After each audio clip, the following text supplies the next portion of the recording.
వాళ్ళు నెంబర్ 3కి వెళ్ళాలి అనే భాగంలో ఆంధ్రప్రదేశ్ కూడా వికసిత ఆంధ్రప్రదేశ్ ముందుకెళ్ళాలంటే ఈ ఈ విషయంలో మేము ప్రభుత్వం అనుకున్న కార్యక్రమాలన్నింటిలో కూడా మీరు మొత్తం సలహాలు సూచనలు వాళ్ళని మనస్ఫూర్తిగా తెలియజేసుకుంటూ ఇక్కడికి వచ్చిన ఎమినెంట్ డిస్ట్రిక్ట్ కలెక్టర్స్కి, డిపార్ట్మెంట్ హెడ్స్కి, ప్రిన్సిపల్ సెక్రటరీస్కి, మంత్రివర్గ సహచార వర్గానికి, గౌరవ ముఖ్యమంత్రి గారికి ధన్యవాదాలు తెలియజేసుకుంటూ సెలవు తీసుకున్నాను. జై హింద్.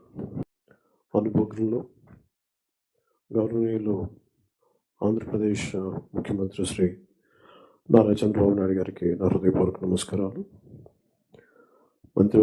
నా సహచార మంత్రివర్గానికి ప్రతి ఒక్కరికి పేరు పేరున నా హృదయపూర్వక నమస్కారం. ఇక్కడికి వచ్చిన డైనమిక్ అండ్ యంగ్ కలెక్టర్స్ అందరికీ, అనుభవంతో ఉన్న డిపార్ట్మెంట్ హెడ్స్కి, ప్రిన్సిపల్ సెక్రటరీస్కి ప్రతి ఒక్కరికి పేరు పేరున నా హృదయపూర్వక నమస్కారం. I welcome you all.